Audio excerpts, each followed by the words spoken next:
Afternoon, and welcome to the Future of the National Security of Cyber Workforce event. Before we begin, I'd like to share a video from our sponsor.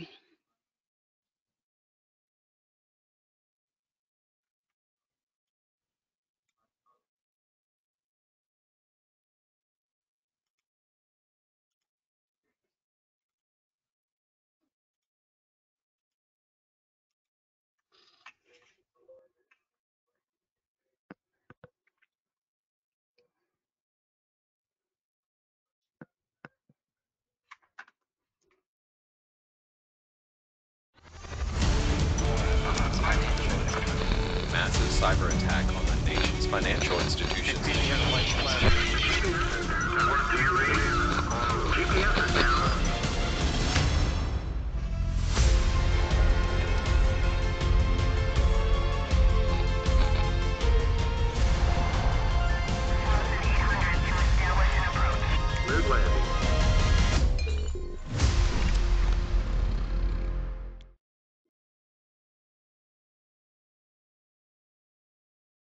Please welcome INSA President Suzanne Wilson Heckenberg.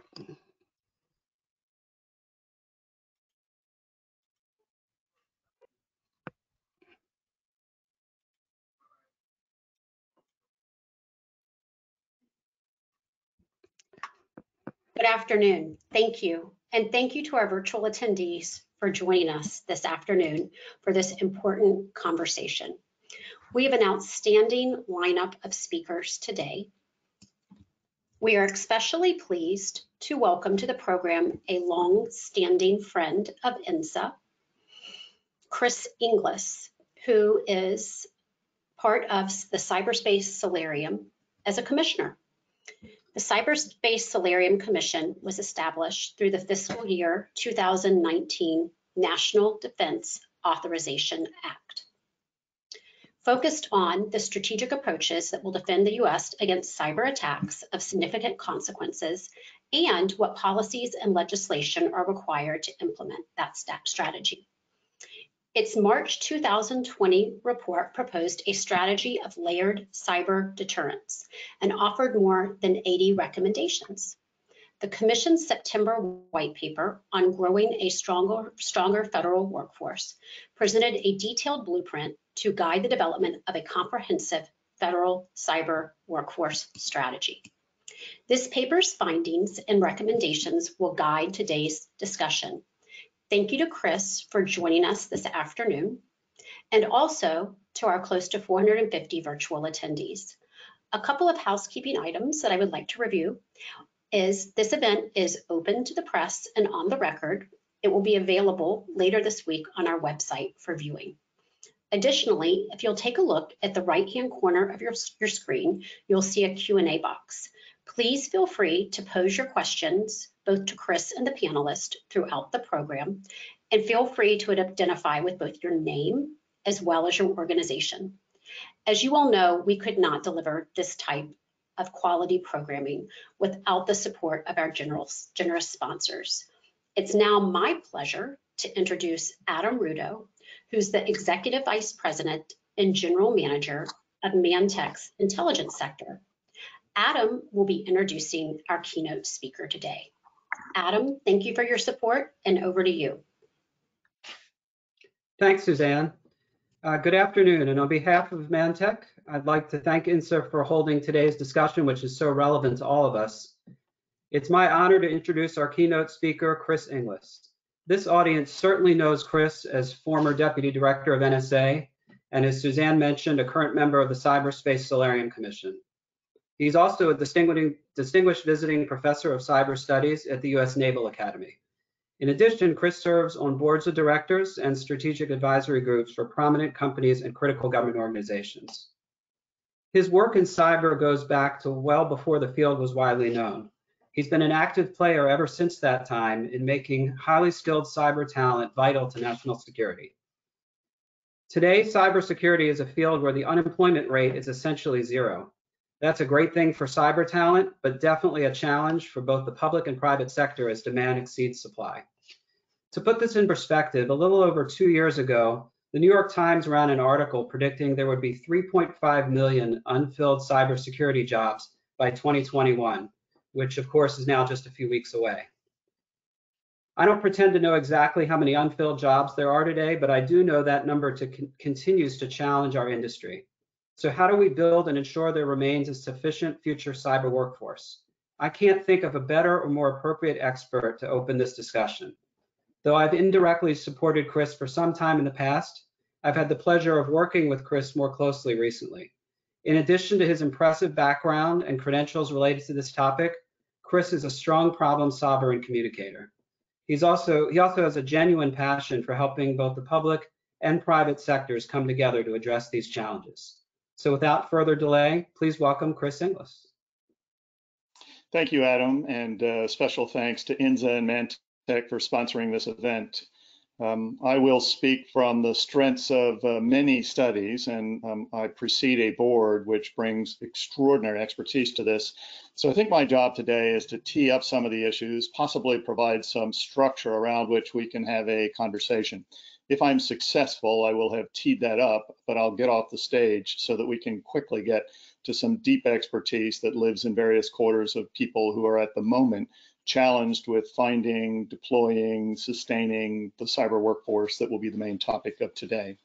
I'd also like to acknowledge right up front the great work of Laura Bate of the Solarium Commission staff. She is the principal author of the Solarium report that was focused on growing a stronger federal cyber workforce. So much of what I talked about today in terms of its organization and the points that would support that actually kind of fairly should be credited to her great work. I think I'll kind of start with the bottom line up front, which is that there are some extraordinary initiatives in cyber education today. There isn't a week that goes by in the world that I live in that someone doesn't bring some innovative curriculum to the table, some perhaps kind of very clever initiative. But I would say that all of that aside, as Adam indicated, we're still well short of any reasonable goal of populating the jobs that we must in order to be properly resilient and robust, or for that matter, to make full use of the internet cyberspace as it's presented to us. The figure that I have in hand is that it is about 3.5 million worldwide, but just within the United States, we have a disproportionate share of that surfeit, which is about 500,000 jobs that somewhere in their job title have cyber or information technology. They're currently unfilled.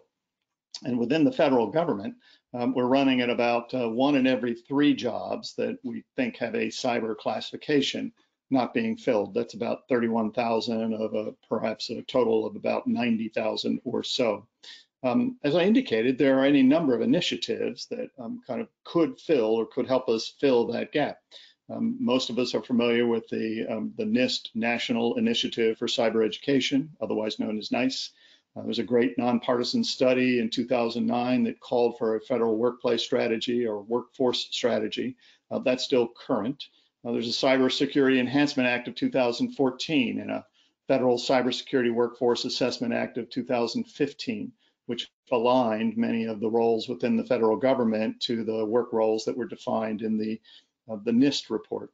But at the end of the day, we still have a federal government that has a complex, uneven, and stovepipe system that's difficult to navigate, sets up underlaps, kind of creates haves and have-nots, and creates unhealthy competition. So the question at the end of the day is, what do we do to take advantage of those enormous strengths that are unfortunately stovepipe and move forward, not simply for the benefit of the federal government, but for the nation writ large? To that, I'll perhaps back up a moment and talk a little bit about the Solarium Commission. It's otherwise known as the Cyberspace Solarium Commission, established by law in about 2019, got to work intensely in the fall of 2019, completed its work nominally in the spring of 2020, but this work continues apace. Its principal responsibility was to define a strategy that would help defend the United States against cyber attacks of quote unquote significant consequence. But why is that? Because when we looked back over our shoulder at the previous 10 years or more, we'd experienced as a nation and as a globe enormous attacks of significance. There was the massive intellectual property theft, largely attributable to nation states like China. There was the interference in our elections in 2016, kind of call it successful or not. It was a massive attempt to influence our elections by another nation state. We had the 2017 events of WannaCry and NotPetya, respectively, perpetrated by the North Korean nation state and the Russian nation state, which had huge impact, not just in terms of financial terms, but in terms of opportunity cost, in terms of the diminution of confidence in the larger cyberspace. So it was against that backdrop that the Solarium Commission was formed and charged with help us figure out what the whole of nation strategy would be to deal with that. There were 14 commissioners, 4 of whom were elected representatives. There were 4 that were from the federal executive branch. So the deputies of Homeland Security, the Department of Justice, the Department of Defense, and then the Deputy Director of National Intelligence. And then 6 civilians. I would describe them as mere mortals. I was one of those, fortunately enough. And then an enormously talented staff, of which I've already mentioned Laura Bate was a component. In a nutshell, what we determined was that a deterrent strategy, and of course the strategy is about more than deterrence, but a deterrent strategy that would create a system, the cyber ecosystem, where nation states who would in fact impose significant consequences on the US and like-minded nations is not working. It's clearly not working. The situation's getting worse. But we further determined that it could work. And that what we needed to do was to increase the resilience and robustness. I'll speak about that in a moment. We need to make sure that we align actions with consequences.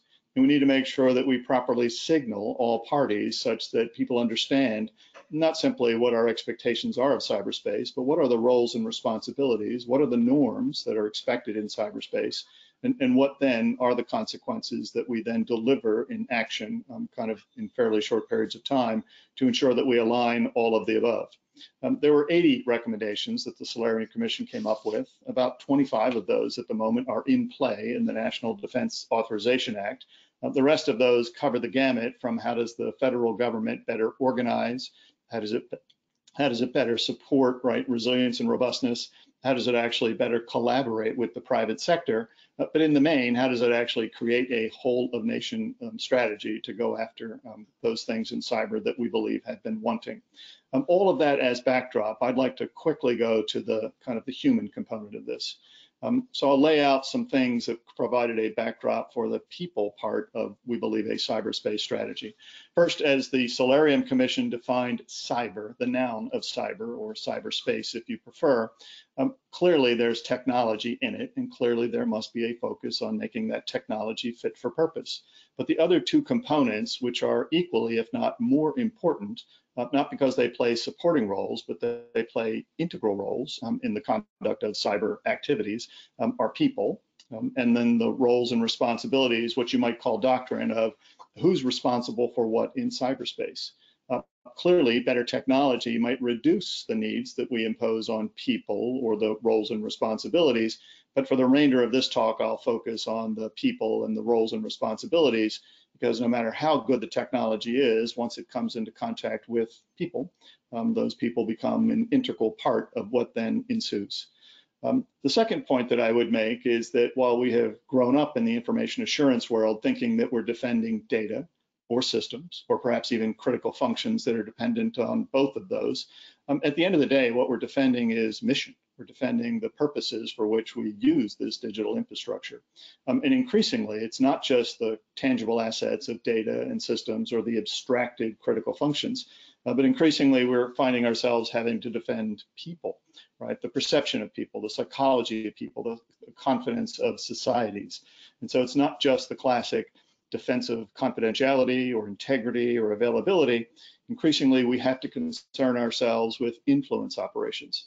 Now, I know that that can quickly become political and perhaps a divisive conversation about who's who in that zoo, but suffice to say, at the end of the day, people become ever more important as a focus of our attempts to make resilience and robustness an inherently built-in property of cyberspace, the critical thinking skills that they might have, the cyber awareness that they might have, the ability that they might have, no matter whether they have cyber in their job title or not, to play the role that they must if they make use of cyber in any way, shape, or form.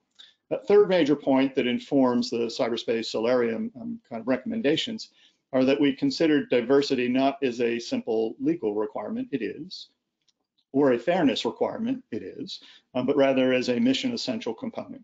That we need a team of people who have neurodiversity. They have very diverse perspectives, very diverse experience sets, and more than people who have cyber or information technology in their job title, people who essentially using just about every discipline that can be brought to bear in and through cyberspace, that we need all of them to be more cyber aware. We need all of them to play a role in this.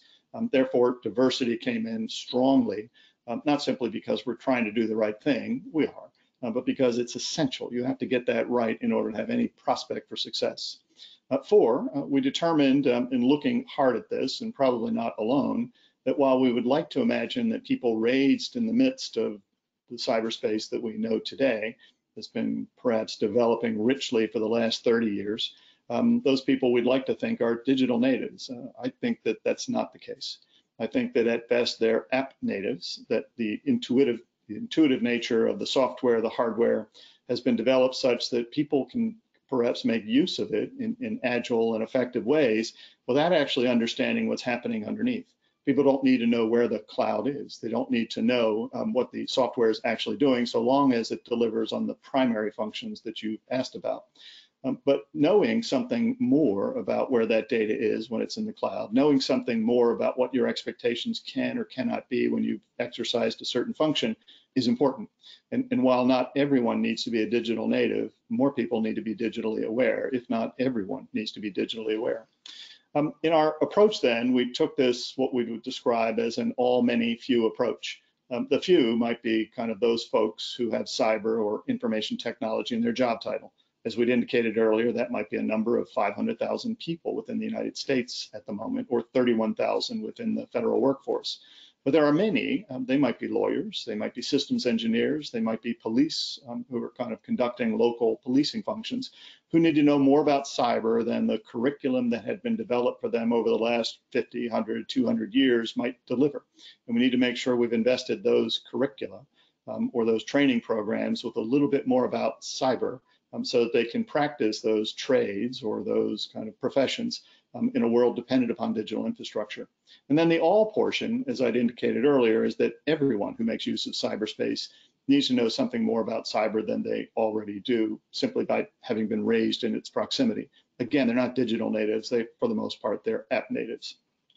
To that end, we then intentionally in the Solarium Commission used the term cyber when we spoke about either the materiel, technology, or we talked about the people, rather than the more narrow term of cybersecurity.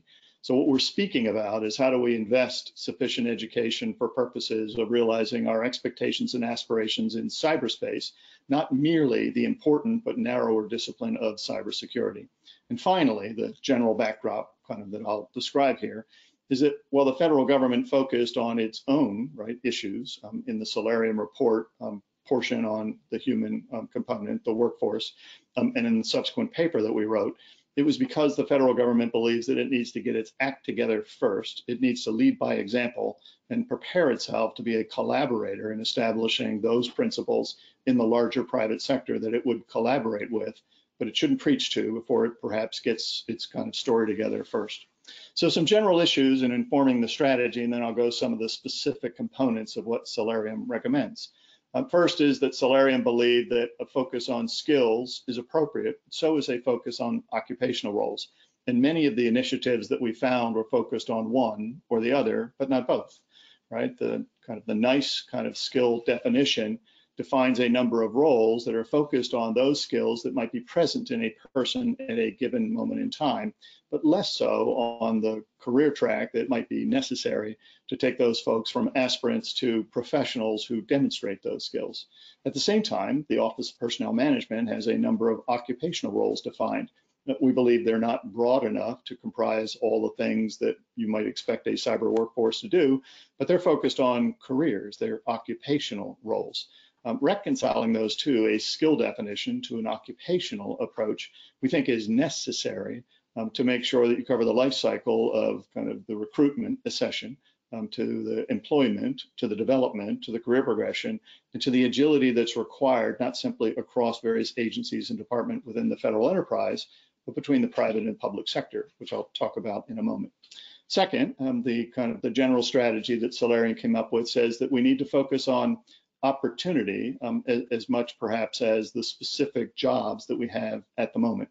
By one statistic that I read, turns out that when you ask children who've arrived at the end of their K through 12 experience, how many of you have perceptibly been kind of given an opportunity to understand what a cyber career might be or what a role in cyberspace might be?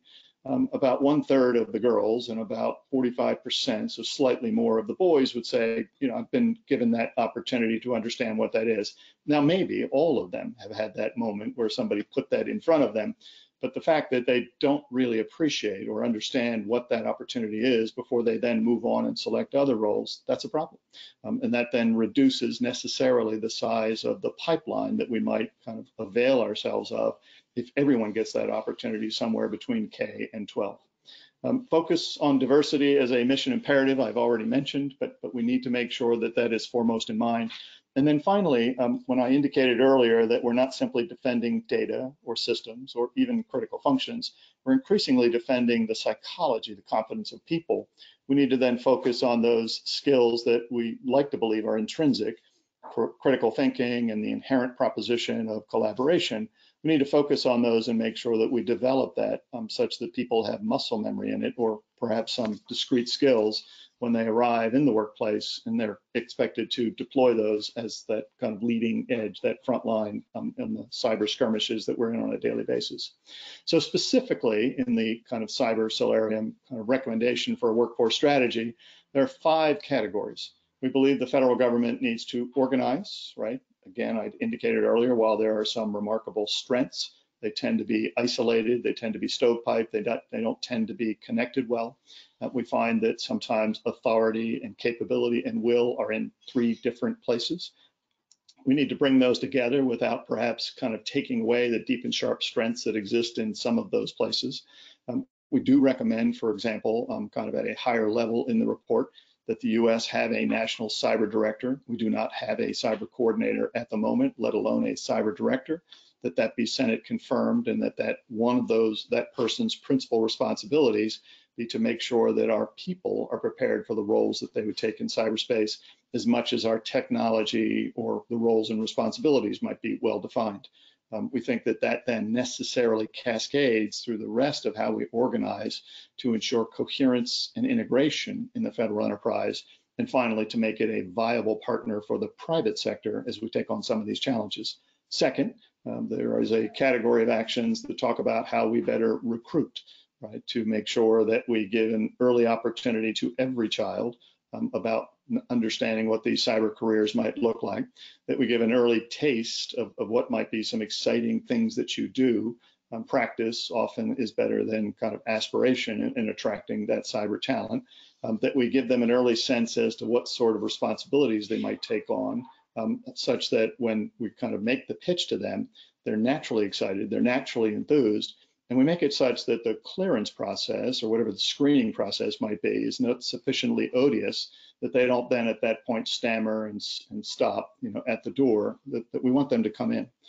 Third, we want to have some development programs such that when you bring someone in and they get a taste of what it's like to do a cyber job, or maybe it's in the broader sense to kind of take any job that's dependent upon digital infrastructure, you kind of have a commitment that you'll develop them so that they stay with you, maybe not just because the remuneration is good, but because the job satisfaction, the feedback, the long arc of their careers looks good, stays good.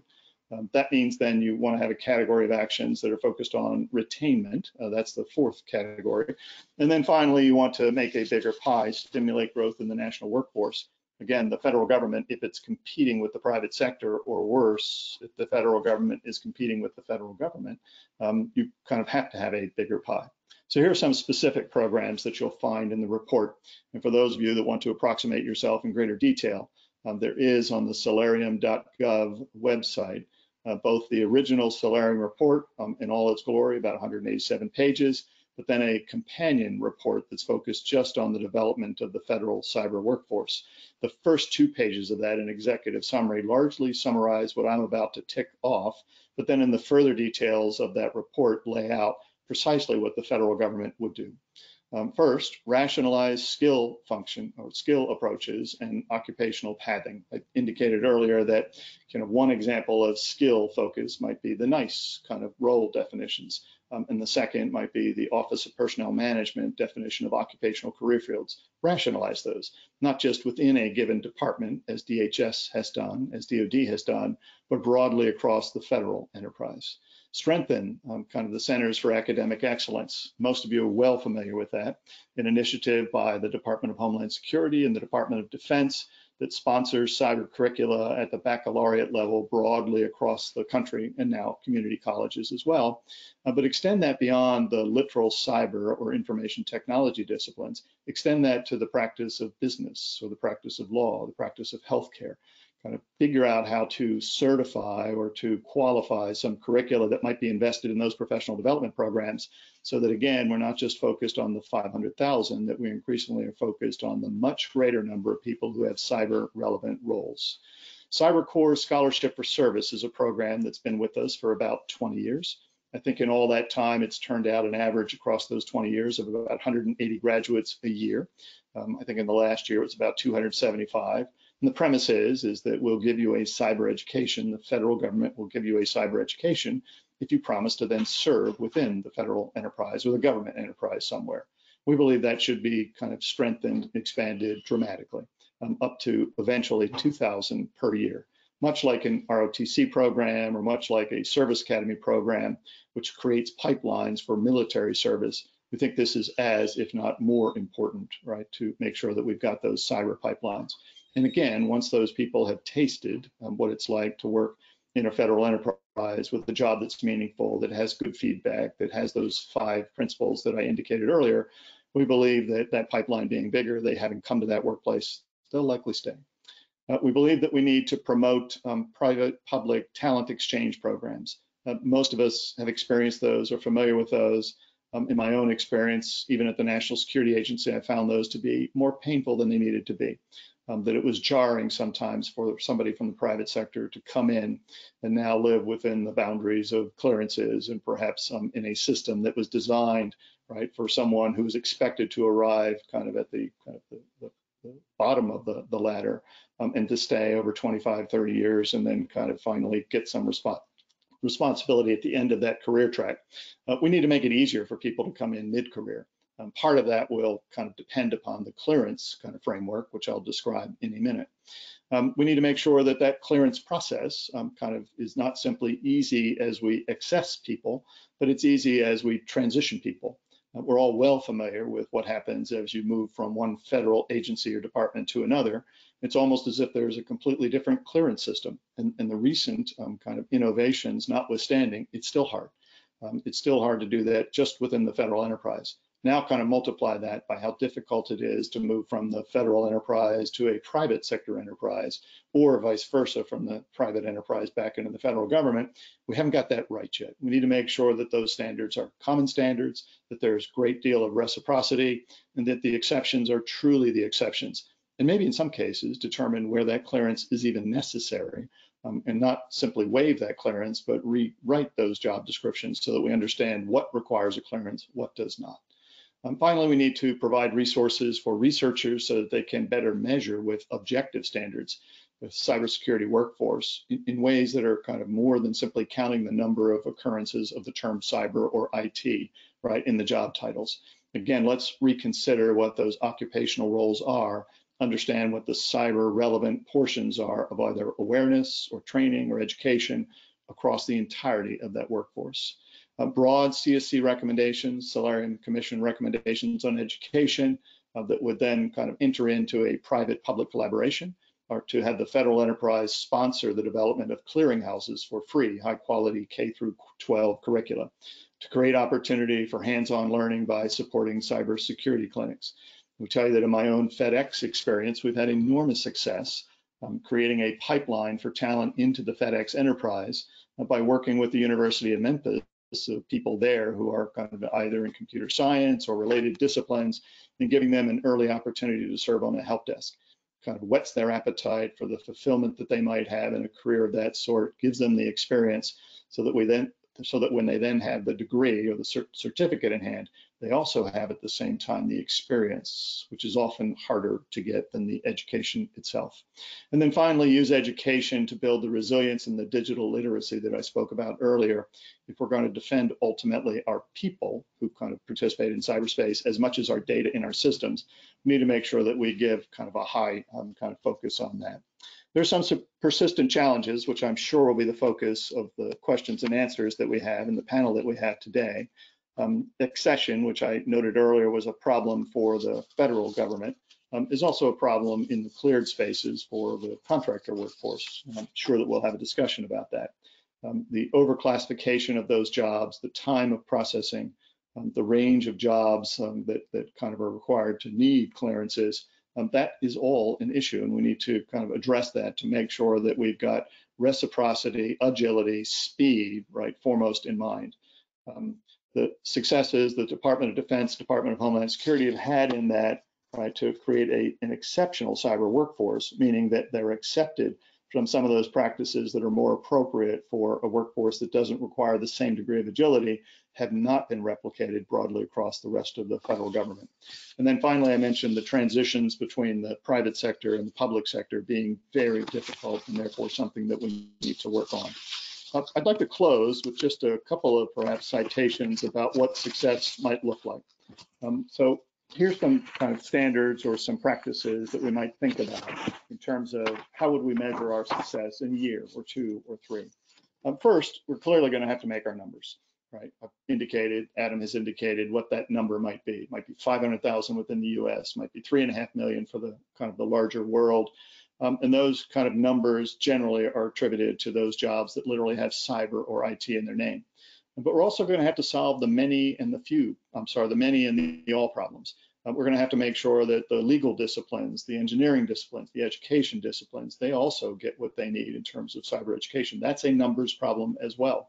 And that every child, every citizen of the internet is going to have some greater awareness about cyberspace. Those are objective measures that we can actually hold ourselves accountable to.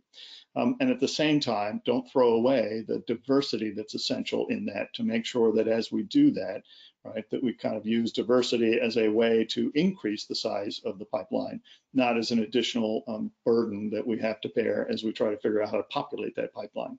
The second measure of success will be one that I've spoken about already, which is opportunity. Do we make sure that every child, kind of somewhere in the K through 12 system, gets their moment? Every child gets the opportunity to understand that this could be a viable, great career. They understand something about what they might do in it as opposed to what they might study to prepare for it. And then finally, the third measure of success, which I think is increasingly important for us in a world where influence operations now kind of exceed the boundaries of political campaigns or marketing campaigns for purposes of advertising products. Now it's perhaps something that's more insidious, possibly more nefarious. We need to make sure that we have a focus on those basic skills of critical thinking, collaboration, right? Focus on behavior such that every individual is more resilient, more robust in this place called cyberspace. And that every individual can then, with some degree of ease, transition across the cyber ecosystem because they have skills that are in common to every other person that's in this space. Those are all things just to think about, perhaps to kind of whet the appetite for this larger conversation. With all of that said, I kind of thank you for giving me the opportunity to tee this up and to kind of perhaps start a 2-hour block on cyber education, because I can't think of anything that's more important. Thank you, Chris. And also just wanted to thank you and your fellow commissioners, as well as the staff, for your good work. And we have received a lot of questions, and you talked about the 5 different categories. And so one of them was recruiting. And I have several questions related to recruiting, training, and employment that I would like to get to. First off, we have Joey Rapp, who ask about advancing cyber skills, and that there are many opportunities in the private sector, but many of them are highly paid. However, and the government, how do you keep people in government service, or how do you make it easier to come back to the government after going into industry? You talked a little bit about public-private and how important that is. Yeah, those are 2 really important but different questions. First, how do you get somebody to come into government in the first place? It's probably not because you're going to put more money in front of them than they might get in the private sector. I hope that's not a surprise to anyone. But you cannot be you can't be dominant on the monetary aspects of it and expect to win, because there simply isn't enough money to do that. That being said, you can be competitive to make sure you give people a fair wage, that they can take care of their own interests, their families, that they can live a quality life. But what you really need to put in front of them if you want to attract them to the government is the things that the government is unique in. The inherently governmental roles that a national security agency or a Federal Bureau of Investigation or Department of Homeland Security, what are those unique government roles that you might have? Those things that you can do that by authority and by law you can't do elsewhere. And if you can hold that up and then say, and you can make a personal difference in that on the first day that you're on that job, not 3 years, not 10 years later, then you perhaps fire the imagination of that workforce to say, I want to go get experience there that I can't get anywhere else. I think that's what the success has been in places that I have seen do this well. The National Security Agency, I believe the statistics are probably still kind of along these lines. We were, when I was there, hiring about 2,000 people a year. Maybe a quarter of those were those that were kind of deep, sharp, and technical in things like computer science, electrical engineering, and other kind of perhaps technical disciplines. But for every one of those jobs, we typically had 5 or 6 people show up in the pipeline because they had a sense that the job wasn't so much well-paying, it was reasonably well-paying, but because the job was something that was exciting in its own right. And if we were to retain them, we had to give them that experience and feedback on day one. The second question is, how do we make it such that people can flow from the private sector into the public sector or vice versa? I think that actually goes to the question of reciprocity, the ease of clearance, the timeliness of processing. How do we make that such that we can make a call about bringing someone in and then sustain that call over time? I think as the kind of the innovation in clearance kind of methods and processes observed as much as 2 years ago, that perhaps we've got a kind of a system at the moment which has too much of an emphasis on the initial clearance and too little on how do you sustain that clearance. Right, if we can make that call, as most kind of good marketeers, most recruiters would, about the basic skills and perhaps the work-life skills that somebody has, then we can also be kind of equally quick on our feet about making those skills about trustworthiness, and then sustain that confidence over time with the continuous kind of security processing that I think that we've well defined, but perhaps put too little into practice. And maybe it's such that if you've ever had a clearance, we don't perhaps put that kind of on dry ice and you have to recover it kind of from a clean start, but that clearance is sustained over time so that we kind of, I wouldn't say dust it off, because that might sound perhaps a bit kind of disrespectful to the clearance process, but we can get you back in a month's time as opposed to a year and a half's time, which I think is pretty typical. If we can do those two things, then I think that we can have every expectation the federal government can benefit from a much more agile, much more kind of fluid workforce that comes in and out at the kind of the stream that perhaps they already progress between one private entity and another. Certainly make us stronger as a community. Sherry Tuya asks, DoD and DHS have some unique hiring authorities that enable them to attract people with cyber skills and bring them on board relatively quickly. If other federal agencies had trouble attracting the skilled talent they need, do they have or could they be given pay flexibilities or special hiring authorities to fill these critical positions? Yeah, it's a good point. The cyber report that we wrote, the kind of growing a stronger cyber workforce, actually points out both of those programs, the one in the Department of Defense and the one in Department of Homeland Security, as being particularly successful for those departments, but not being replicated elsewhere. We would argue that all federal agencies and departments should have access to programs of that sort, and we should rationalize those, right, so that we're not competing against one another for that talent.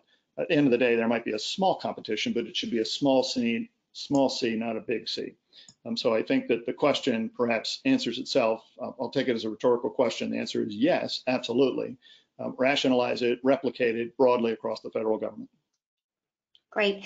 And Chris has mentioned the report if you all will look at the right-hand side of your screen, instead of Googling, the handouts are attached and you can access them there today. So Brian Powers wants to know, did the commission study China's cyber strategy to adapt best practices?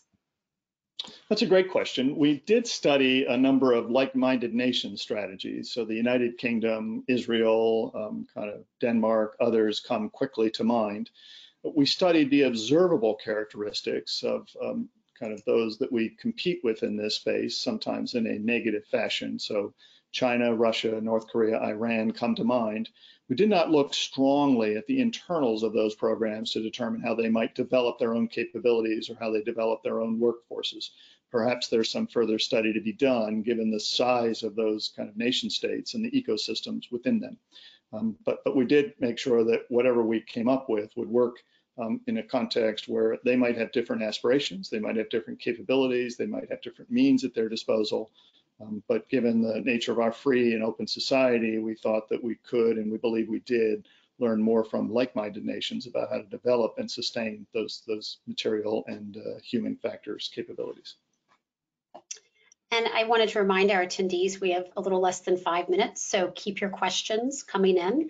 So Caroline asks, given the complexity of federal government law, how could a national cyber director promote improvements in the workforce across government?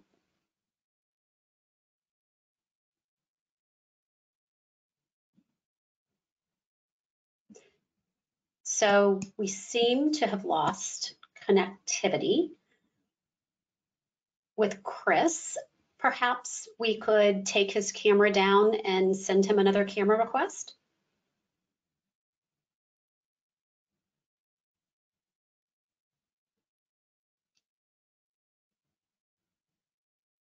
If everyone could just be patient for a moment. I'll give it just another few seconds, and if we can't bring Chris back, then I will transition over to our panel introductions.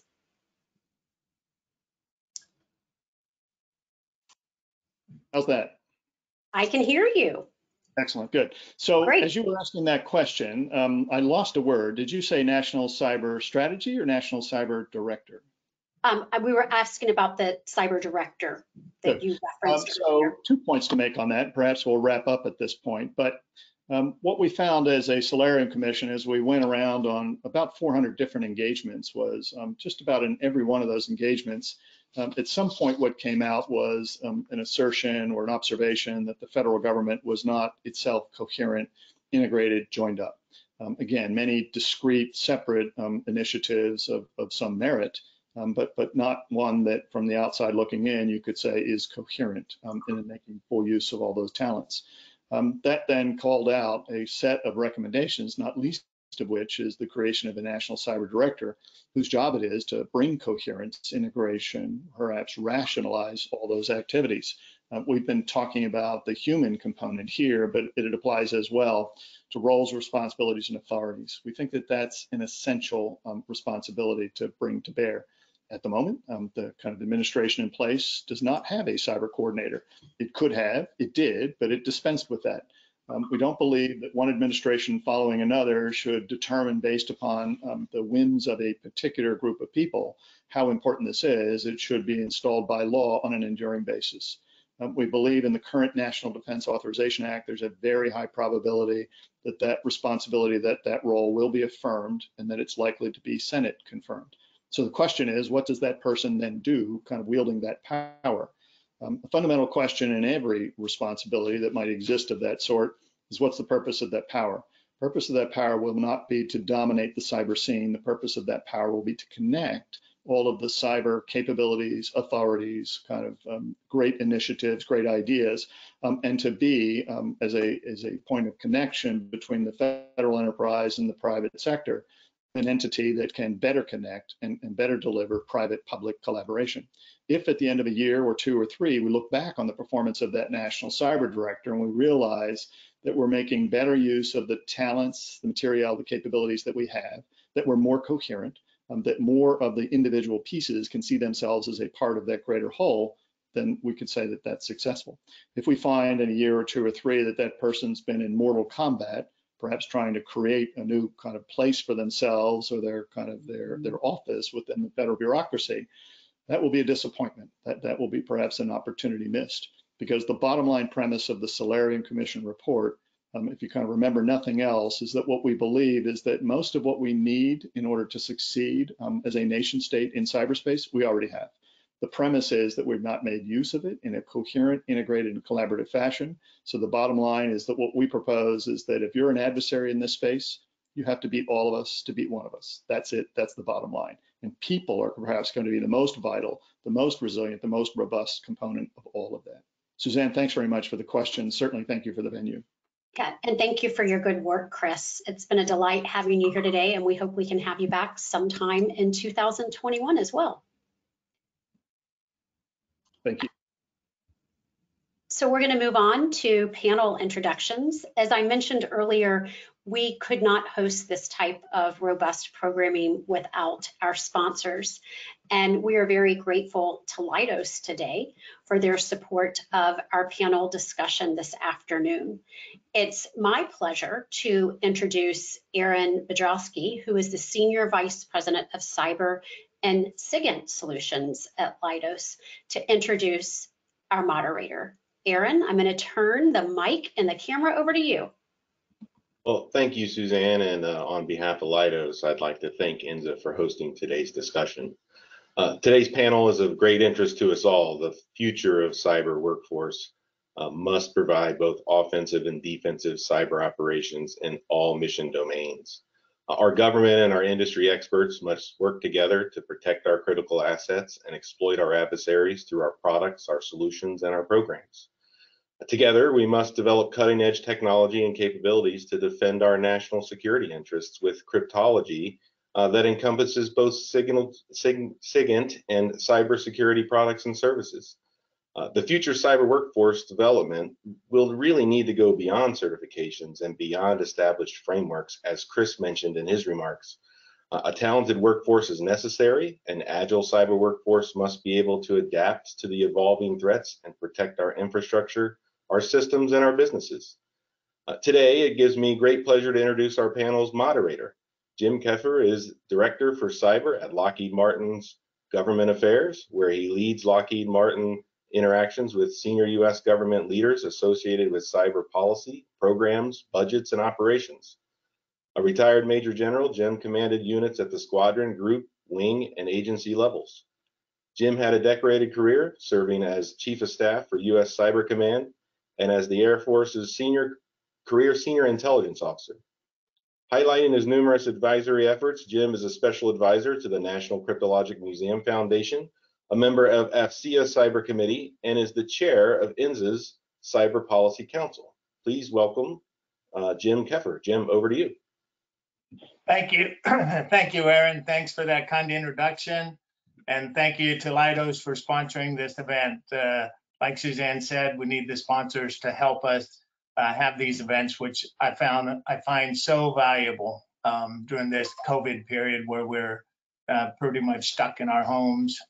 It's always tough to follow Chris Inglis. He's just a brilliant individual, but thank goodness for everybody listening today that we have three very distinguished people here in the cyber electromagnetic spectrum domain that are with us on this panel. I'd like to introduce them to save some time so we can have more time on discussions. We'll have about 40 minutes worth of discussions and then open it up for the last 15 or 20 minutes for questions. So please line up your questions for the three of our panel members.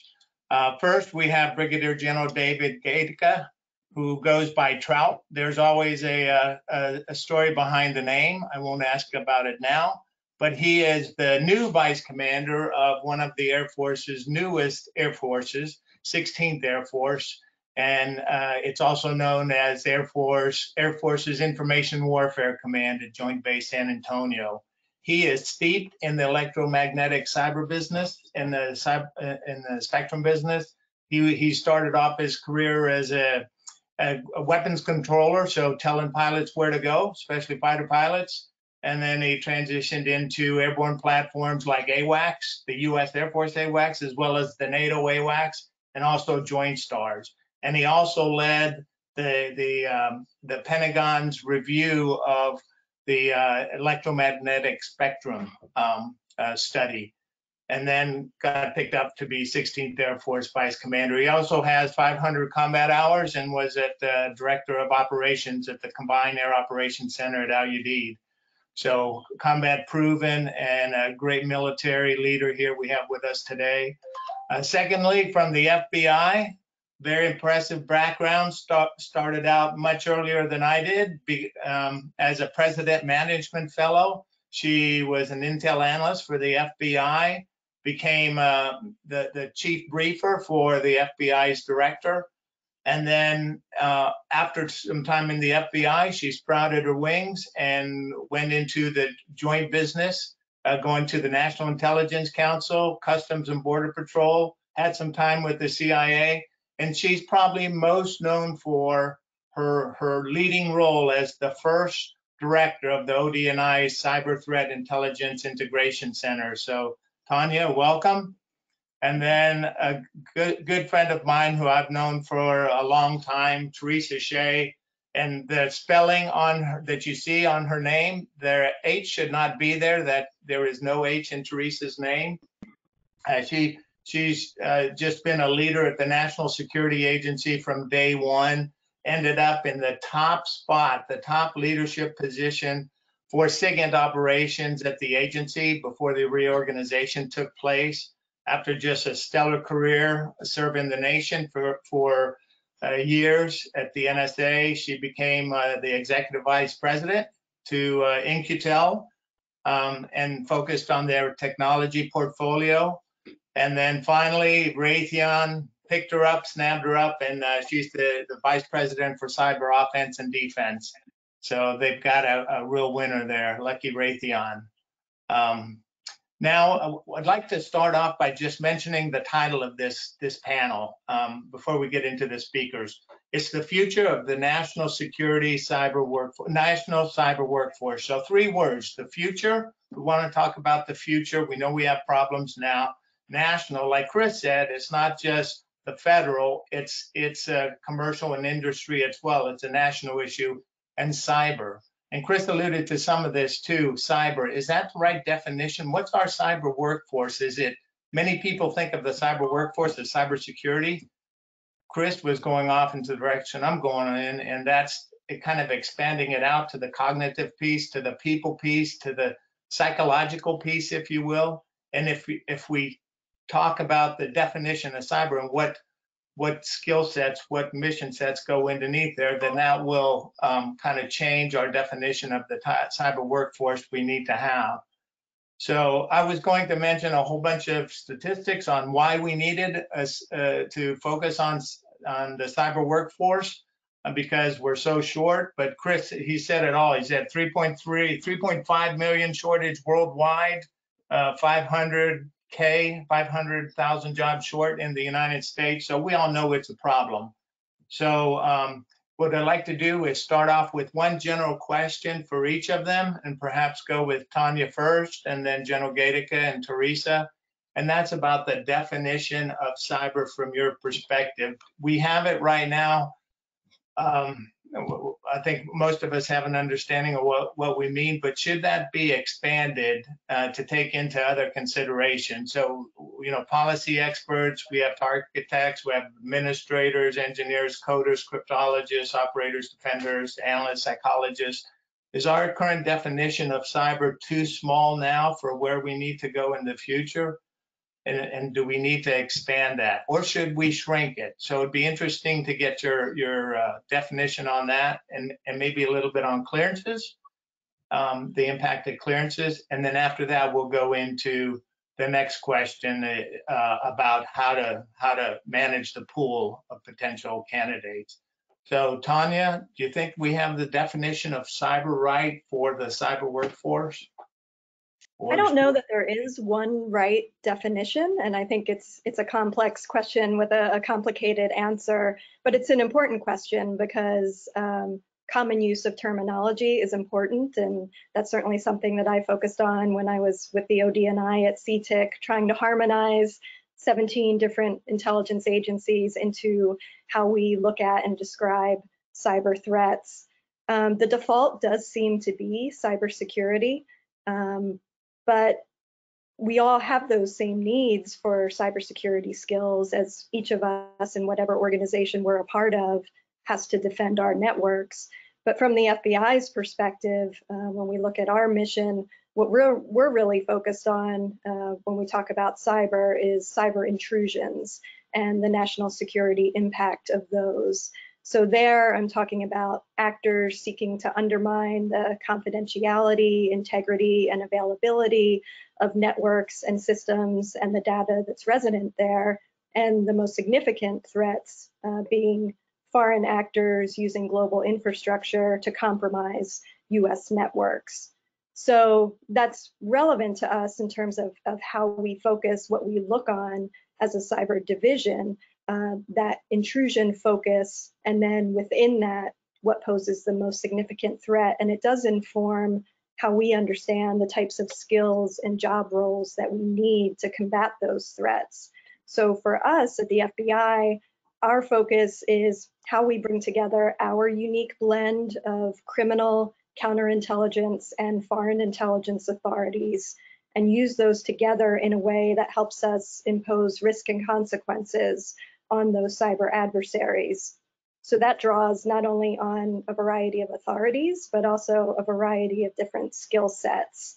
So for example, if you look at the FBI's role as a domestic law enforcement and intelligence agency in this cyber mission space, as an intelligence agency, we need intelligence professionals who understand adversary intentions and threats and have enough understanding of the cyber aspects of that to be able to understand the implications of those adversary intentions.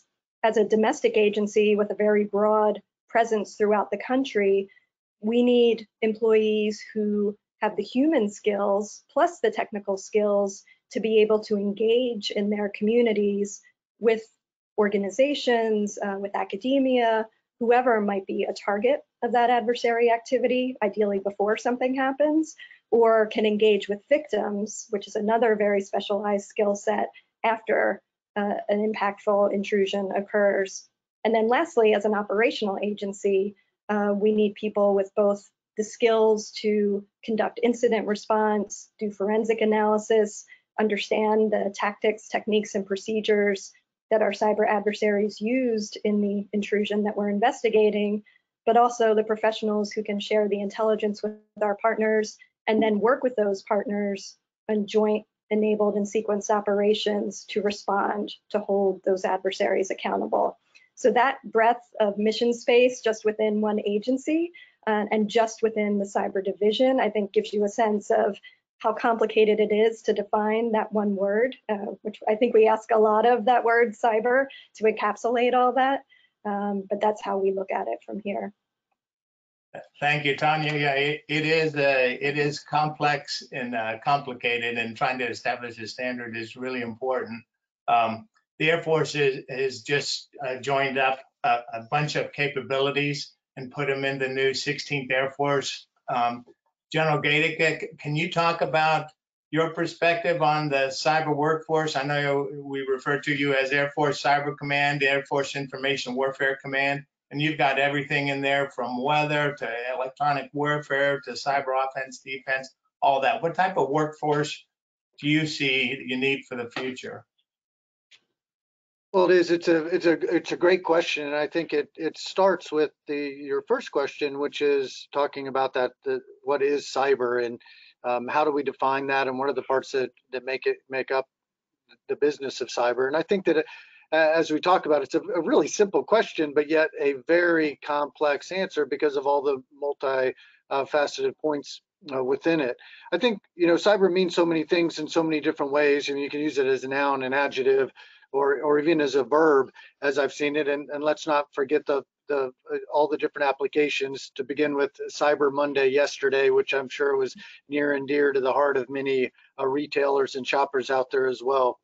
But it does the part for us that is a growing application is with what you alluded to with what we're doing at 16th Air Force. And I think what we've done different is AF Cyber is still one of the very specific roles that our commander has in 16th Air Force.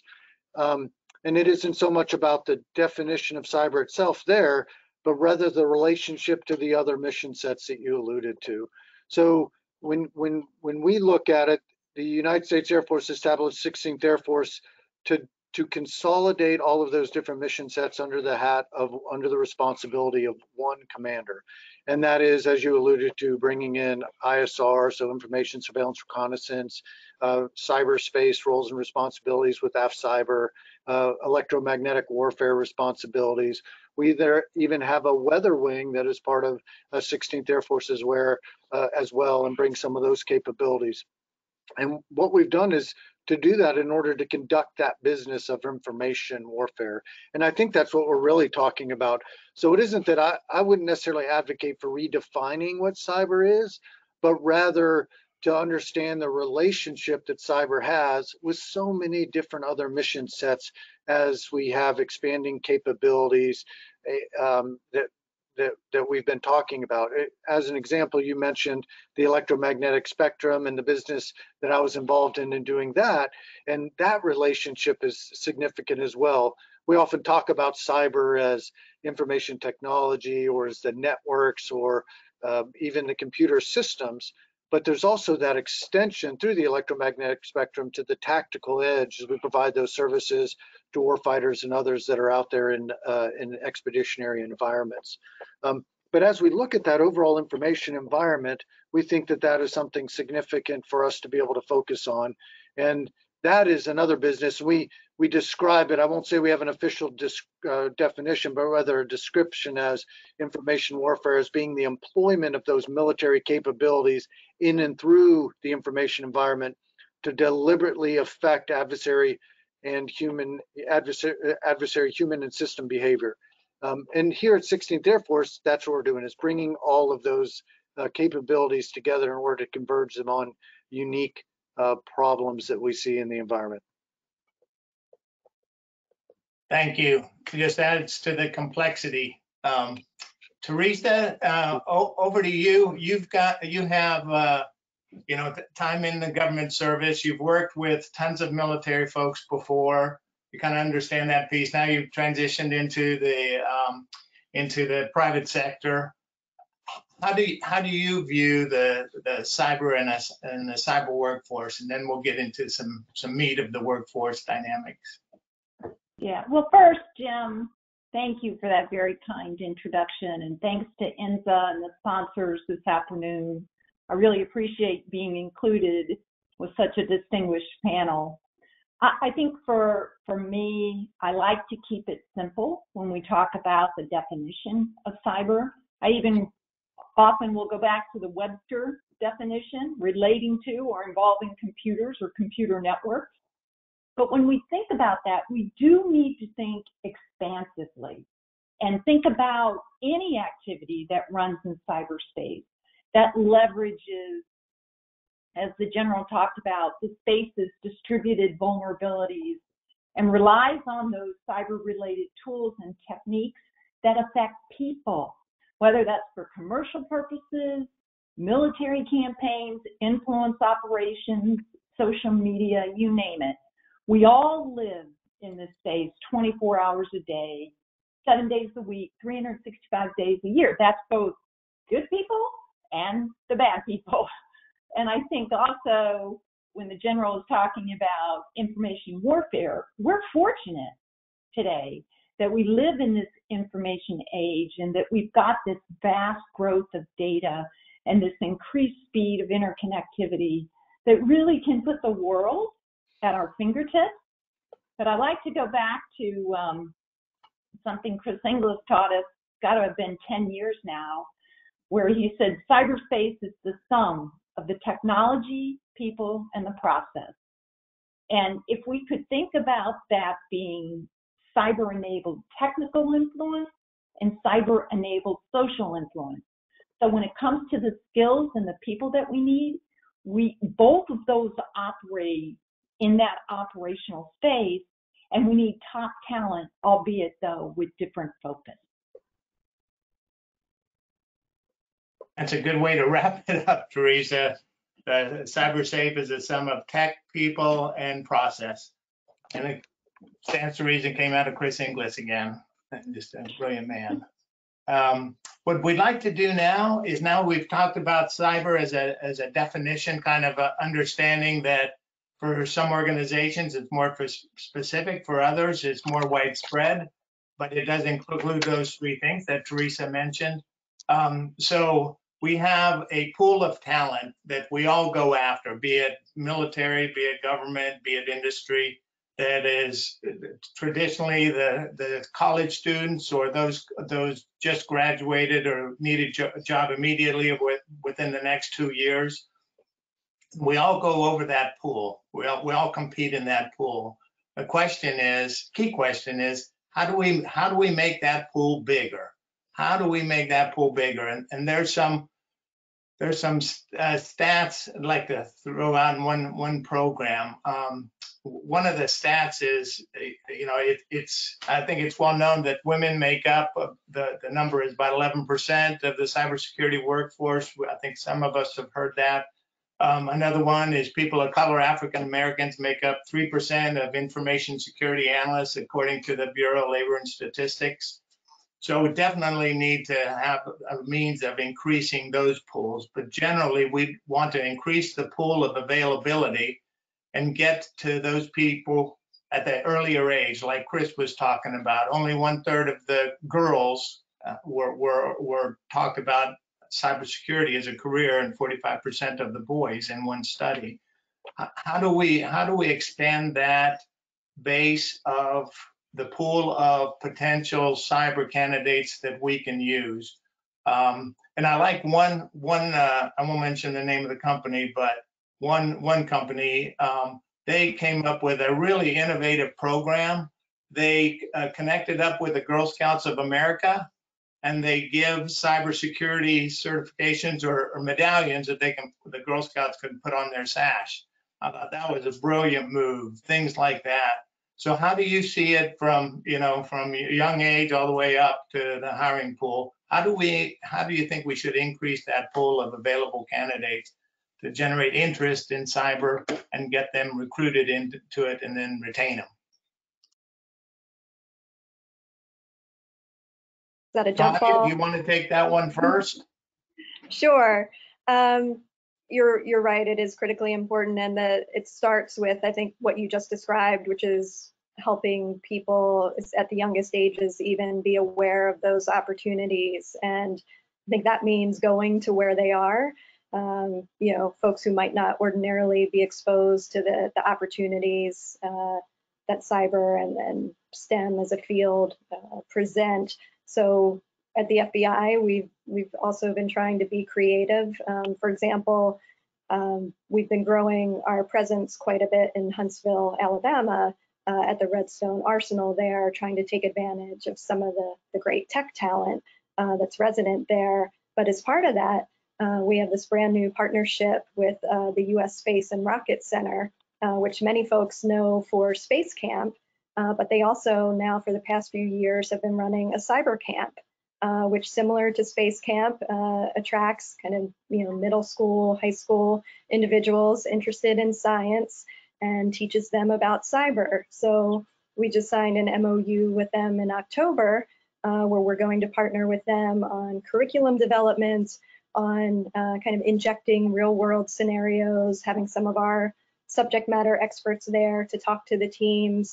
And then ideally, as the partnership develops, the kind of cyber range that they use to train on as part of the camp, we're going to be bringing them over to the brand new state-of-the-art cyber range that we're building in Huntsville at the Redstone Arsenal, so that they'll literally be able to see that these skills that I'm learning and having fun with in this camp actually exist in the real world, and I could apply those in a cyber career. So that's just one small example of the creative things that we're trying to leverage to attract talent. Speaking more to the diversity aspect, I really liked how Chris referred to neurodiversity.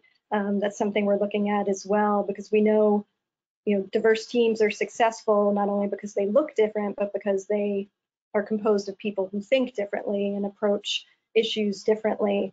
So for example, looking at people who are on the autism spectrum, who have strengths in rapid pattern recognition, out-of-the-box thinking, attention to detail, and sustained focus, a lot of those skills make them highly desirable to be in a cyber-related field. And so we have folks here who are very passionate about recruiting folks with those skill sets.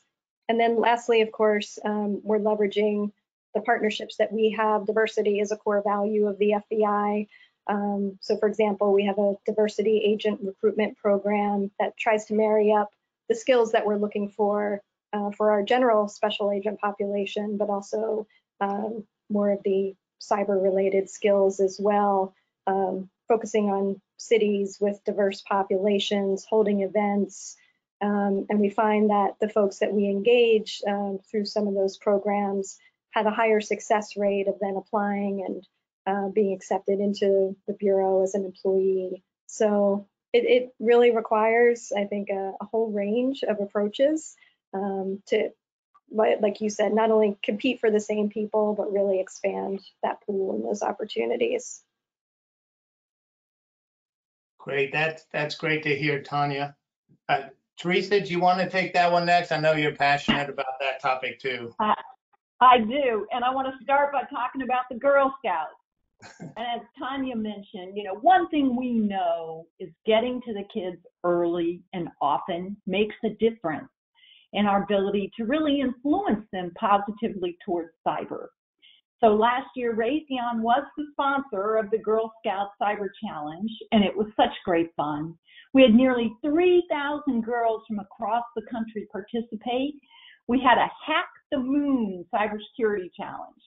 And I got to tell you guys, I was so impressed with these girls. I could have hired a few of them right on the spot if I could have. So we need more of these type engagements with all the young folks, really to get them hooked early on how cyber can be fun. What I hear most from the young girls is that they want to have careers where they can make a difference for others and they can work with people. I think sometimes what we've done is we've created this monstrous illusion of cyber as being very techy and requiring nothing but math and science skills. You never leave your basement, you're always on your computer. We know that's good, but it's not enough. Cyber professionals work with people and they definitely make a difference. So part of our problem is our image, and we need a good marketing campaign that changes that image.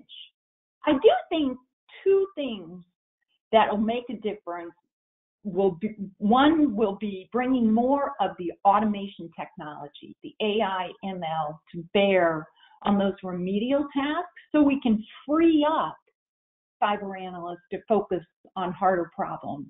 And the second really is about that creating our own talent, not only by providing that advanced training to upskill our workforces, but also supporting that overall education initiatives, really to inspire that talent to migrate to cyber. I know Tanya talked about Huntsville. We also are big supporters in Huntsville. I have an office down there, and we just did a $4 million grant to the Alabama School of Cyber Technology and Engineering in Huntsville, which is the high school. And we're committed really to an enduring contribution, both to the curriculum down there, but also to the students, to help them tailor their strengths to find their right career path. I think there's several examples. The National Collegiate Cyber Defense annual competition is another example. I love that competition between colleges because it actually simulates a real-life business attack. And the teams have to keep the business running while stopping the hack. And they learn pretty quickly how important communication is, especially with that C-suite. And finally, I do want to mention up in Maryland, the National Cryptologic Museum Foundation and their efforts to build that cyber center for education and innovation. There are so many opportunities like this that need our support and attention.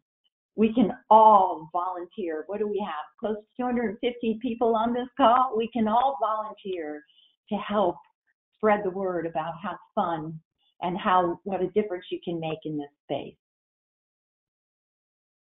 Well, Theresa, your passion does come across. I tell you what, that's great to see.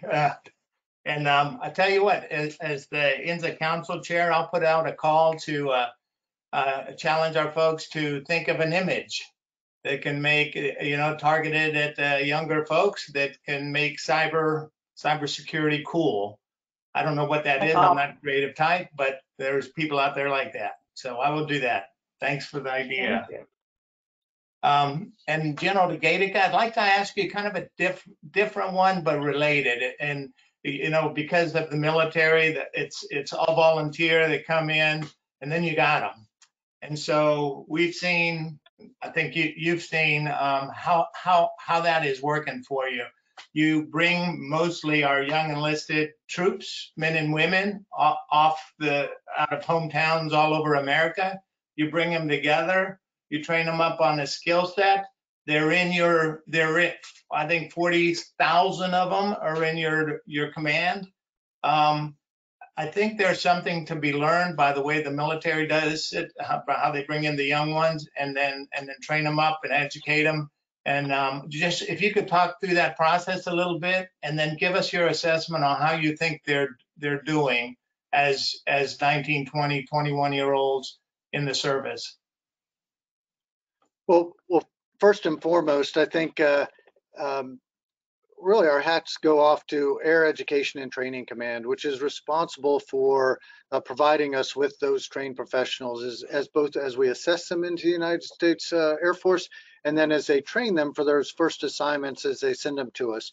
And to your point, I think they're doing a phenomenal job with training the young men and women that join us from the enlisted forces, you alluded to, at that 19 and 20-year-old kind of age range that you talk about. And it is a point when you look at the force when you look at the cyber workforce within the United States Air Force, a lot of those people that you would think of as operators are our junior enlisted members that are highly skilled and doing the business at hand. But I think all of this also relates back to a little bit about what we talked about in the beginning with what is the definition of cyber, and more importantly, what do those young men and women think the definition of cyber is? What does a career in cyber entail? Because they all will have those perceptions of, does that mean that I'm going to be working with data? Does that mean I'm going to be a network specialist? Does that mean I'm going to be in the defensive or offensive business? Does that mean that I'm going to be extending the network through a combat communication squadron? There's so many different applications, and I think depending on our challenge is how do we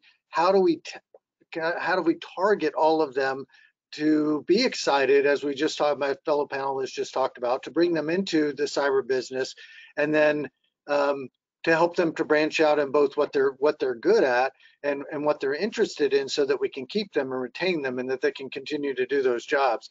I think that because of that, it's how do we attract them and get them excited. And I love the hack contest that my fellow panelists there mentioned, because we do the similar thing in the Air Force. They've been pretty widely publicized. We did Hack a Sat, which is Hack a Satellite. We did a competition there where we brought people together to win prize money and pull a team together, and then participants who successfully completed kind of a set of qualification challenges were invited to an ultimate challenge to actually hack a satellite. So it's really cool to be able to bring those people in and get them excited about that business and see what we can do to do that. But the other part for us, though, isn't just that junior enlisted force that you mentioned at the beginning. we do a fairly good job, I think, of bringing them in and teaching them an initial skill set to get after the business that we need them to do. But we also have to find a way that we do that for our civilian workforce as well, because it isn't just the uniformed personnel in the United States Air Force. We have so many civilians that work right alongside of us as well. And so we have to make sure that we think through innovative ways to ensure that we continue to educate them and help them develop as well, so that we have that overall trained and skilled cyber workforce. Great, thank you. The next one I'd like to get into is retention. And we've got about 5 minutes or so, and then we'll open it up for the questions. We've got quite a few. So retention for each of you, and I'll name these off. So Tanya, how do you retain your force in the FBI in government service? For General Gaetke, how do you do that in the military? Given the pressures of the outside of the commercial world and the compensation that Chris talked about. And for Theresa, same type of question, but how do defense industrial based companies retain their workforce when there's strong competitive pressures by other big, more commercial tech companies? So Tanya, you want to take it first? Sure. So I think we've been very fortunate at the FBI. I think similar to what Chris noted about once people get a taste of the mission, they tend to stick with it. Our retention rate, especially for cyber professionals, is really quite good. And that's in spite of the breathless news articles that you'll see every 2 years or so that say, the FBI is experiencing a cyber brain drain. That's typically our special agents who come upon mandatory retirement and, when they're eligible, take that retirement. But for the rest of us who aren't quite there yet, the attrition rate is quite low. So in fiscal year 20, for example, out of our entire cyber agent population, throughout the entire FBI, only 3 people, 3 cyber agents left the Bureau, which is a 0.4% attrition rate. And also kind of on the flip side of that, 2 who had previously left in previous years came back into the Bureau, which is not necessarily an easy process. So that's pretty good. We were just -1 for the year.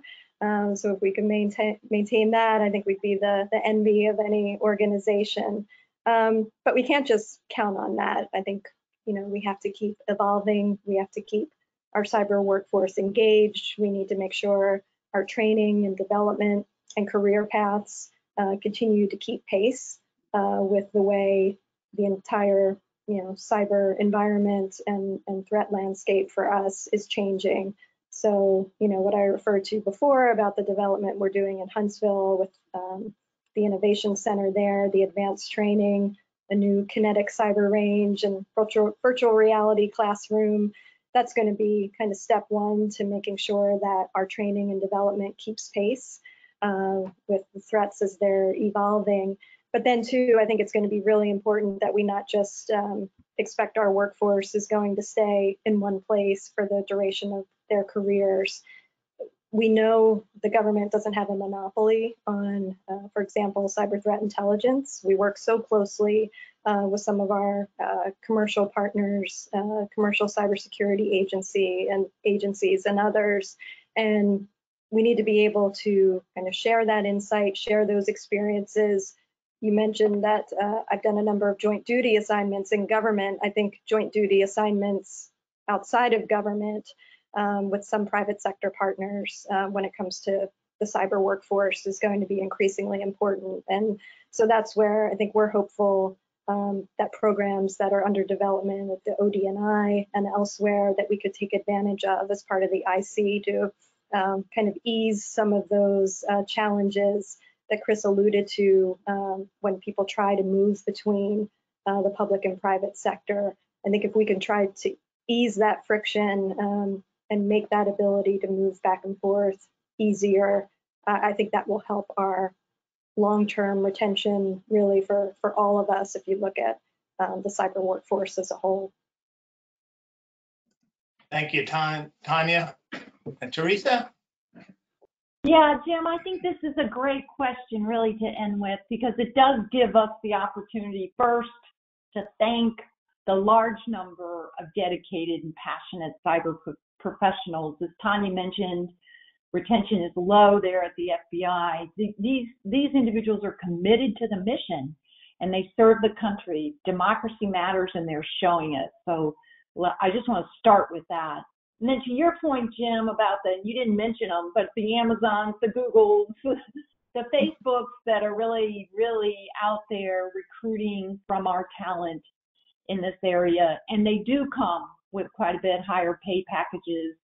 And today they're offering the work from home option, which is a big draw during this pandemic when folks really are concerned about going into classified spaces. But at Raytheon and closer to home, really, in my organization, Codex, we do a lot more than just focus on the pay and benefits. We really focus on our culture and making sure we get that right and living it every day. You know, emphasizing our values of trust and respect and collaboration and innovation. And we really work to create that safe environment that supports and encourages our talent. Yes, we do try and compete, and Chris talked about this very eloquently. We do try and compete as much as we can on the salary and benefit wise, but at the end of the day, it really is about our ability to foster an environment that ensures our people are really able to think creatively and communicate openly and make decisions. And of course, recognize, reward, and celebrate success. I think there's an old saying that culture eats strategy for breakfast, but I'll tell you this, I've also found it eats employees. And if they can't be safe and inspired in the work environment, they will leave. Thank you, Theresa. Well said. General Gaetke, how do you keep your troop? How do you keep your airmen? Why do they stay? Well, I think yeah, absolutely. Well, I think that, you know, we have many people and we have, you know, different folks in here. We have officers, we have enlisted members, and of course we have civilians as well. And so we obviously want to keep all that talent that we already have, and we're doing a pretty good job. I would say what keeps people around, what we find is you continue to find those people, and Chris alluded to this, and so did my fellow panelists here, is that ability to, it's the mission, it's ability to be part of something that's so much greater than yourself that really keeps people doing that. I think, you know, depending on where you are, people have different reasons in the job that they're doing for staying, but at the same time, our challenge is to make sure that we have to understand that they have needs and they have families and they have hopes and aspirations, and we need to address those things as well. And the good news is we are absolutely trying to take deliberate efforts in order to ensure that we're able to retain those folks. We're looking at different incentive pay programs that are out there. We've seen our civilian leadership has tried to give us additional means of doing so in order to help our folks stay. And then the other thing that I do, I know we're running close out of time here to get into question and answer, but the other thing that I think is really important when I have a military member tells me that they're going to move on is I really do encourage them to continue serving in our total force. We have our guard, we have our reserves, and even after going to the private sector, they could always return to civil service as well. So all of those different efforts where they can still be part of the team in so many different ways. And so that I always want to encourage them to say, hey, it's not a 0 or 1, it's not binary. If you want to continue to do that, there are still ways that you can continue to serve, and we welcome that. And in that part, it is that true total force that is so critical for us to be able to maintain our cyber workforce. Because at the end of the day, whether that's a civilian member that started in an internship program and an enlisted member and an officer, if you've invested 10 years of experience in them to understand what we do, it takes 10 years to replace them. So we want to keep them and train them as best as we can, or allow them to continue in some capacity. Yeah, I hear from all, it's really about the mission and the internal satisfaction that you get from serving something larger than yourself. I'd like to go to questions now from the audience. This one is from Lincoln Hamby, and Lincoln is asking that it's great that the DoD and FBI and other companies are building cyber capabilities in Huntsville, but you can expand Huntsville to other cities too. But given the pandemic that we're suffering now, has proven the feasibility of remote work. How are the agencies, how are the companies taking advantage of this remote work to take advantage of the cyber talent throughout the country? And maybe in general terms, just how is remote, the remote work from home or remote operations working for you?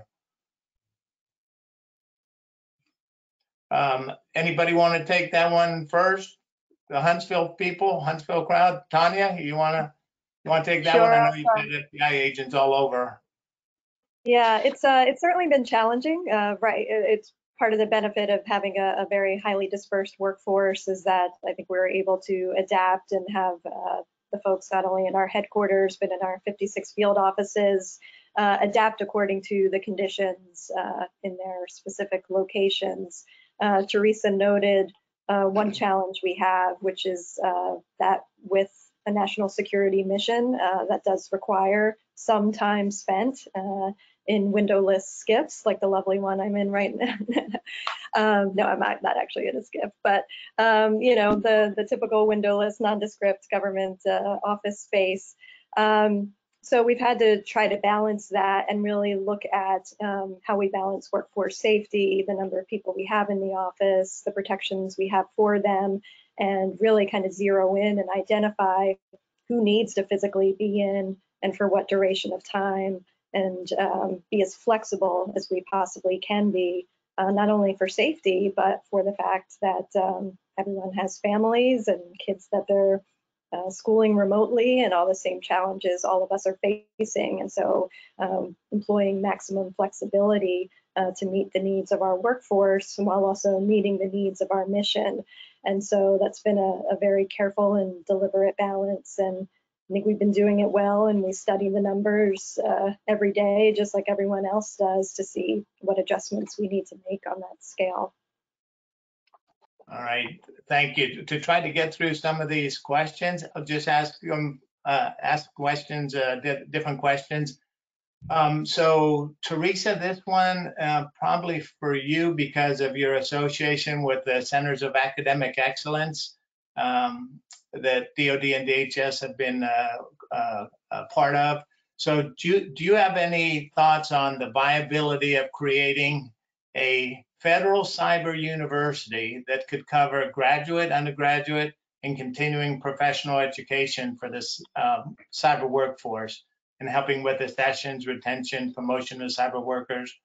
And there's a plug-in for perhaps the DoD College of Information and Cyberspace could be the kernel for this. So your thoughts on a federal cyber university?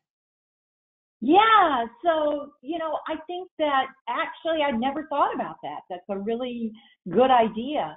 As you mentioned, Jim, the Center for Academic Excellence is that the DoD, NSA, and DHS support and fund. There's over 300 different colleges and universities that are supported, and many of them are 2-year degrees, so it's not always required. And I think we get this in our head that everybody needs a college degree. Well, in cyber, which is a very innovative, fast-paced field, there's a lot of different ways to get educated on cyber. There's certificates which are growing and really show a dedication to ongoing learning. There's all kinds of online training and programs that are available, including online labs. So individuals can really get, some of their own training at home in not really requiring to go into a classroom per se. Not that this federal university would necessarily be brick and mortar, but we need to think more expansively beyond just having, a college degree as a necessary entry into this space. I am a big believer that there are many examples of this, of some of, our best technical and, quite frankly, leaders in this space don't have college degrees. So I'm open to, it's the individual and the skills that we need to focus on, more so than necessarily the fact that you do or don't have a college degree. And many of the organizations, companies, etc., support college degrees. And I think Chris talked about this a little bit as well, in terms of financial support, commitment for time off, once you come in and start to get some on the ground, on the job, if you will, training. There's so much you can learn just by getting your hands dirty that can be really beneficial. Yeah, absolutely. In fact, I'm going to pull a Chris Krebs quote. He said recently at a speech, I'm getting 17 and 18-year-olds that apply for jobs that have 6 years of practical operational experience in security research because they've been online white hackers since they could turn on a computer. So he's thinking along the same lines as you. General Gaetke, this one is for you. It talks about transitioning military to veterans into cybersecurity jobs. This is from Irvin Levine, and the question is that the commission recommended upskilling military vets and transitioning military service members to provide them a path into federal cybersecurity jobs. So how can the federal government do this most effectively, and does it need additional funding and authorities to do so? Wouldn't worry about that one. And how can industry strive to do that as well? So the question is, how do we make the connection for transitioning military service with some cyber skill sets? How do we get them out of the service transition and then them being retired or separating and into the commercial market seamlessly? Yeah, it's an interesting question. And partially because I think that what we're finding is for those that decide that have those skills and they want to transition into other, whether it be into industry or academia, that those opportunities are there. I think this goes back to our original retention question is, how do you retain your people when those opportunities exist? And so for that transition, I think that some of the challenges that transition for anybody who's leaving the military after any service and going into any job is how do we ease that transition from a different environment? And the VA does a pretty good job of helping us with that. We have transition assistance programs and things of that nature. To make those opportunities available for our military members, I think is different. And I don't know that that was something that we would focus on, although I think that the other ways to do it is what I alluded to before, was with the total force of trying to bring them into, keep them in the reserves or the Air National Guard. And then there are those programs where members can apply for civil service opportunities that exist, or those folks, and I think we've all seen them, that have left the military, got a private industry, and then returned to federal service as a government civilian. And I've seen people do that quite successfully. And in fact, those end up being fantastic spokespersons that talk to our military members too about those opportunities. And we see those opportunities where we see enlisted members go to college, get a degree, and then we bring them back, and not necessarily in uniform, but bring some of them back into civil service. So I really do think there's so many opportunities. And I think that what we're doing here is our ability to educate people. And we talked about that as well too, to let them know what those opportunities are. But there are, to include the cyber executive service, we've talked about that one, the internship programs that exist. Here locally in San Antonio, we have a partnership with UTSA where we're trying to build that cyber curriculum again as well, where we can bring more talent into the area for all of us, not just for the government service, but as the cyber community that we're all a part of. Great. Well, thank you. What I'd like to do now, we have about 5 minutes left, is ask Tanya one question from a young federal worker who's got a question. and then close it out by having each of you give a minute and a half of any final thoughts you'd like this audience to hear. Sorry, Tanya, you don't get much time to prep, but Anshul Rajwanshi, sorry I mispronounced that, I'm sure. He's asking, what advice would you have for a current young federal worker who has an offer in the private sector to do cybersecurity work? Is it a good time for them to jump? So what should young people like that, considering that, what should they consider? You've been in that spot many times, I'm sure, during your career, where you've had the opportunity to jump, as Anshul said.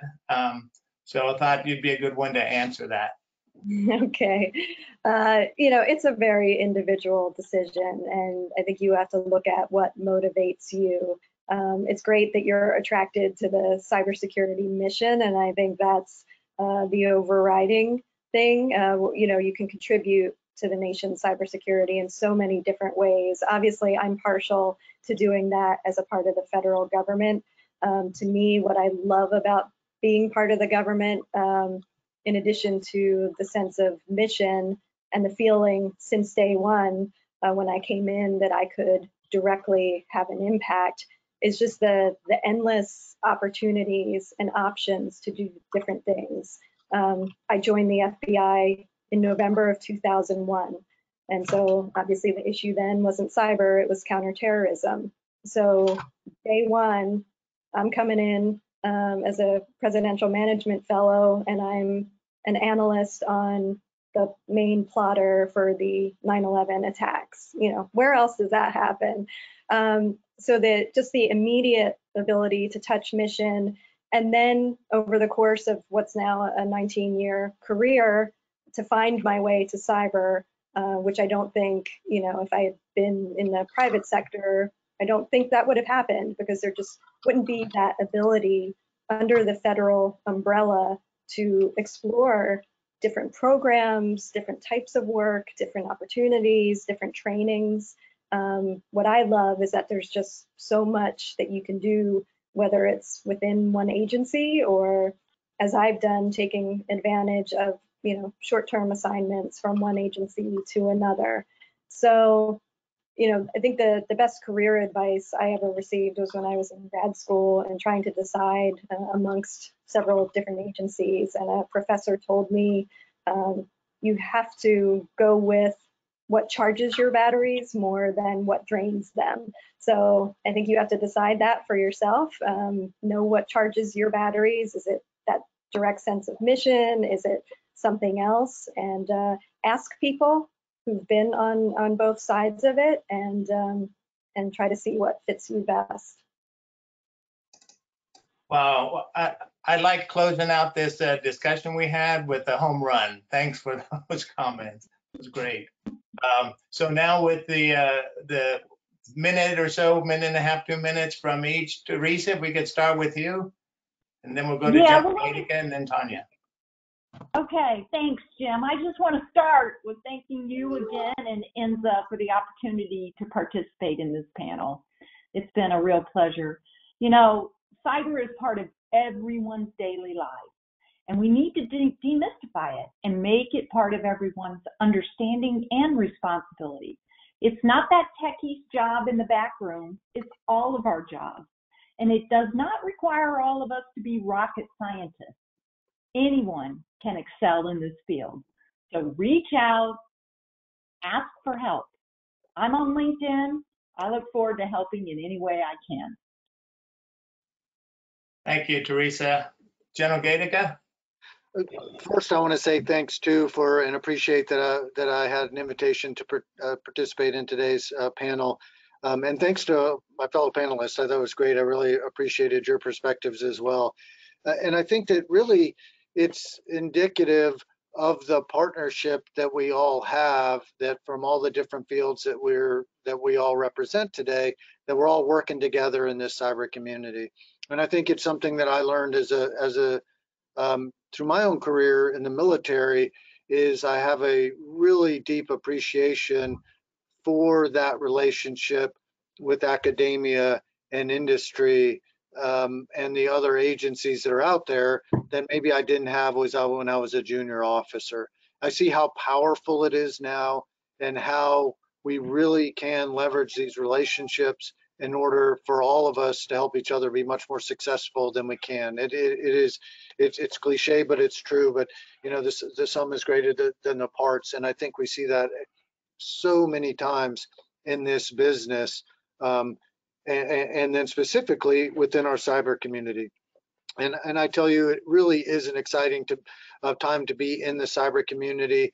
And then that last part is all the related activities that we can do when we look at the broader information age. And that's what we're really trying to get after for 16th Air Force. That's the charge that we have on behalf of the United States Air Force, is to be able to operate in that space and leverage all of those different mission sets as we move forward. But thank you again. It was I really enjoyed today. Thank you, General Gaetke. Okay, Tanya? Yeah, I can only echo some of the comments that the other panelists have mentioned, and I too want to thank INSA and Leidos for sponsoring this great event. I think one of the common themes you've heard today, there's a few. One, I think as the general just alluded to, is that cyber really is the ultimate team sport. It requires a combination of a lot of different skills and authorities and capabilities to be able to combat some of the threats that we're facing. And it's also still, you know, very much a human endeavor. The technology is important, but we can't lose sight of the human beings that we need, and the skill sets and the creativity and the engagement and the passion for this work that's required. So to me, I agree, it is a really exciting time to be in this field as it's forming and growing. And I really encourage everybody who's interested to continue to attend events like these, take Theresa up on her offer and reach out, talk to folks you know who do this type of work, and I think you'll find it's really rewarding. Thank you, Tanya. Thank you to all the panelists. Really appreciate your time and your leadership in spending a little bit of time today on this panel. So thank you very much. I'd like to turn it over to Suzanne. Thank you, Jim and General Gaetke, Theresa and Tanya, as well as Chris Inglis for such a thoughtful conversation this afternoon. For all of you watching online, I wanted to remind you that today's program will be available online later this week.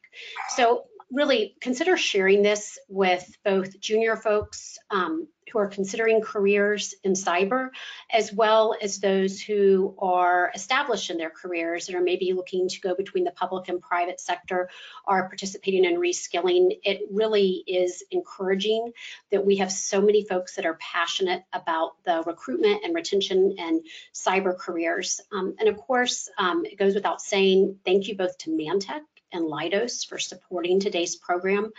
I would ask that when the webinar ends, if everyone could just take a moment and complete the short survey that pops up. We really do digest this information, and we hope it reflects in some of the quality programming we have here at INSA.